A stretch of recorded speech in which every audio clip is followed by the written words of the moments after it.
Enggak deh.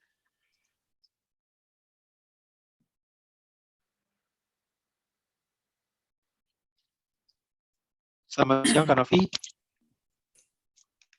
Kami ingin mempresentasikan analisis SWOT dari Kopi Kenangan.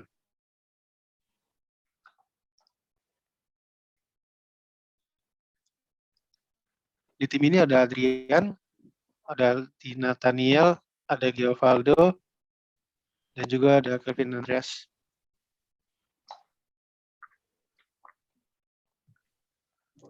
Yang pertama ada company profile. PT Bumi Berkah Boga memiliki anak perusahaan yang bernama Kopi Kenangan yang telah berdiri pada tahun 2017. Kopi Kenangan bergerak di bidang industri kopi dan salah satu yang terbesar di Indonesia. Kopi Kenangan didirikan oleh Edward Tirtanata, James Prananto, dan Cynthia Khairunisa pada tahun 2017. Kedai pertama ada di daerah Kuningan. Pada hari pertama pembukaannya, kedai berhasil menjual 700 gelas kopi.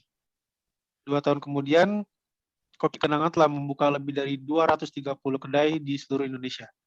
Di tahun 2018, Kopi Kenangan mendapatkan pendanaan dari Alpha JWC sebesar 121 miliar. Di tahun 2019, Kopi Kenangan mendapatkan suntikan dana lagi sebesar 288 miliar. Kali ini dari Ventura Sequoia India. Dengan dana sebanyak itu, Kopi Kenangan menargetkan memiliki 1.000 gerai pada 2021. Untuk visi dan misinya, Kopi Kenangan memiliki visi untuk menjadi retail kopi terbesar di Indonesia dan mendunia secara ekspansi internasional melalui penggunaan bahan berkualitas tinggi yang terjangkau, teknologi, servis yang cepat dan bersahabat, quality control, dan kreatif R&D, serta misi untuk menjadi retail kopi terkemuka di Indonesia dan dunia dengan memanfaatkan lingkungan retail baru di mana tidak ada batas antara perdagangan offline dan online. Dikarenakan kami fokus untuk memenuhi kebutuhan pribadi setiap pelanggan.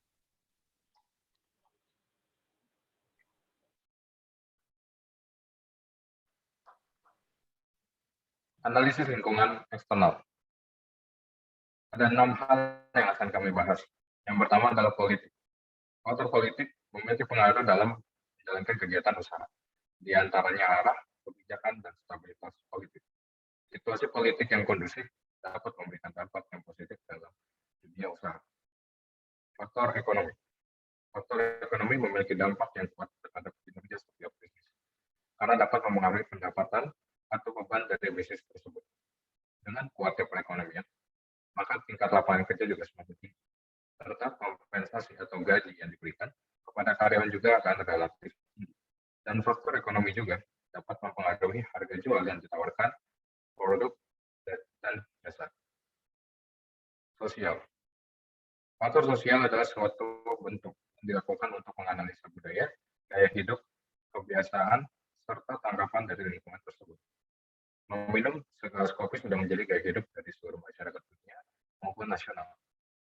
Dari menganalisa sosial, dapat memberikan kesimpulan bahwa kopi bisa menjadi salah satu usaha yang akan maju di masa yang akan datang.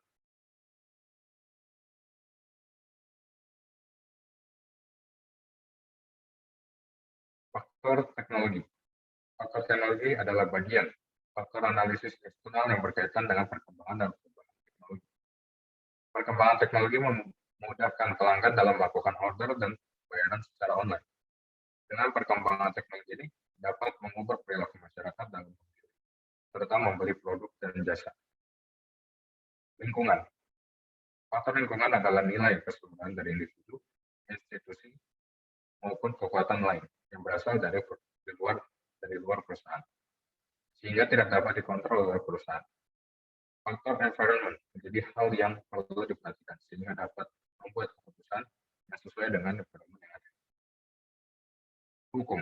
Faktor legal dalam bentuk kebijakan yang boleh dilakukan dan tidak boleh dilakukan perusahaan untuk menjaga legalnya produk yang dijual, seperti adanya BPOM dan PIRT, perizinan rumah tangga, sehingga produk yang dijual tidak memberikan dampak buruk terhadap masyarakat.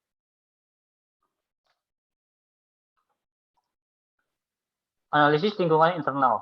Kami menggunakan teknik SWOT. Yang pertama itu strength. Kualitas kopi yang digunakan adalah nomor 1. Yang kedua, terdapat berbagai pilihan rasa yang unik. Yang ketiga, kedai kopi dibuat dengan konsep trendy dan kekinian. Lalu ada memiliki beberapa cabang kedai di tempat yang nyaman dan ramai dikunjungi seperti mall dan di dekat universitas. Lalu ada harga yang ditawarkan tidak terlalu tinggi dengan tetap mempertahankan kualitas kopi yang baik.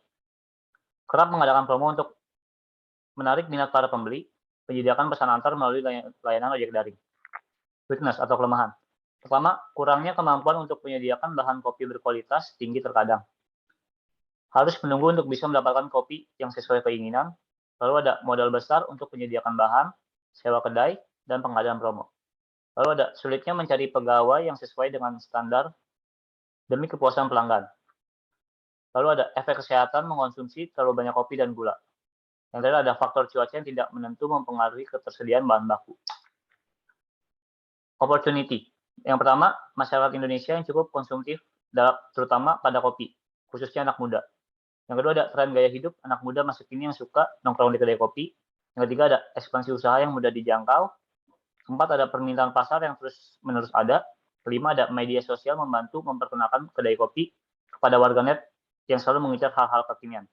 Yang terakhir ada perkembangan teknologi dan informasi yang membantu menyebarkan informasi dan serta memasarkan dengan lebih cepat. Lalu ada trades. Yang pertama, menjamurnya kedai-kedai kopi di mall dan lokasi strategis lainnya. Yang kedua, ada penawaran harga yang lebih murah. Ketiga, ada variasi rasa yang lebih menarik, meski tanpa memikirkan kualitas bahan. Yang keempat, ada ancaman imitasi produk dari pesaing. Lalu ada kenaikan harga bahan baku karena terbatasnya persediaan. Lalu ada lokasi kedai kopi pesaing yang kadang cukup berdekatan. Yang terakhir, ada munculnya studi kesehatan terbaru tentang dampak gula bagi kesehatan.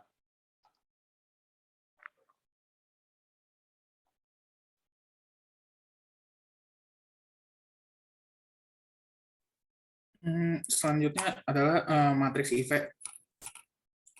Matriks IV ini digunakan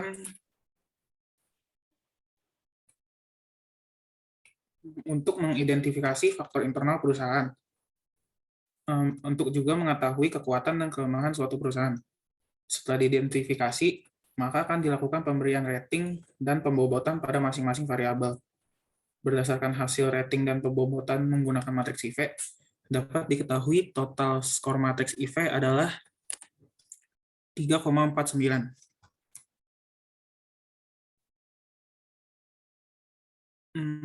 Lalu yang kedua, ada matriks EV. Analisa lingkungan eksternal dilakukan melalui identifikasi faktor eksternal perusahaan untuk mengetahui peluang dan ancaman perusahaan. Setelah diidentifikasi, maka pemberian rating dan pembobotan pada masing-masing variabel. Berdasarkan hasil rating dan pembobotan menggunakan matriks EV, dapat diketahui total matriks EV adalah 3,49.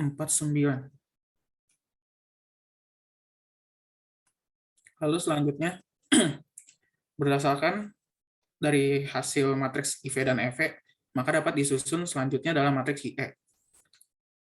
Nilai total IV adalah sebesar 3,28 dan nilai total EV sebesar 3,49. Nilai tersebut menunjukkan posisi kuadran 1, yang berarti menunjukkan strategi yang diperlukan untuk perusahaan saat ini adalah grow and build strategi. Grow and build strategi menunjukkan bahwa perusahaan membutuhkan strategi untuk tumbuh lebih baik dan dapat mengembangkan perusahaan menjadi lebih baik.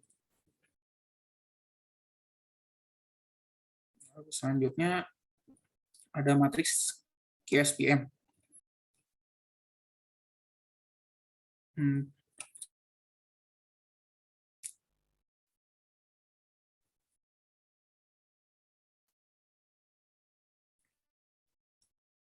Tahap akhir dari penyusunan strategi ini adalah matriks QSPM.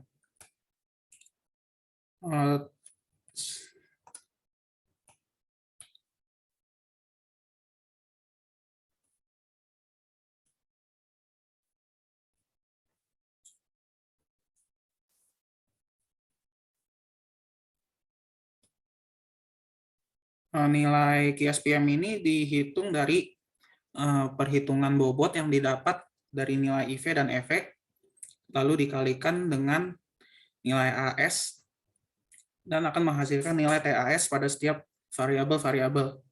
Lalu ditotalkan akhirnya mendapatkan nilai TAS, yaitu Total Effectiveness Score. Selanjutnya adalah strategi-strategi. Selanjutnya adalah strategi-strategi yang didapatkan dari hasil matriks QSPM. Berdasarkan hasil strategi tersebut, maka perusahaan akan menggunakan strategi franchise opportunity. Penentuan strategi dapat membuka jenis usaha baru di bidang kopi seperti sekolah kopi atau lainnya di bidang kopi. Memberikan pilihan minuman dengan less sugar, membuat konten yang menarik sehingga dapat memikat calon pelanggan, melatih dan menjaga kualitas dengan melakukan quality control, memberikan informasi fakta yang sebenarnya. Yang kita tahu di luar sana banyak kita tahu kalau tentang kopi itu negatifnya seperti apa, lalu kita buat konten yang fakta aslinya harusnya seperti apa. Jadi mengurangi mitos yang ada di masyarakat. Kualitas yang baik akan memberikan hasil rasa yang terbaik, mencari supplier yang dapat memberikan kualitas rasa yang baik serta harga yang bersahabat, bekerja sama dengan media untuk memperkenalkan brand, mengedukasikan kepada pelanggan penggunaan bahan yang baik serta peran mesin, mencari investor, memperkuat brand sehingga tetap menjadi pilihan nomor satu, melakukan riset produk dan sumber daya manusia dengan mengadakan promo yang baik.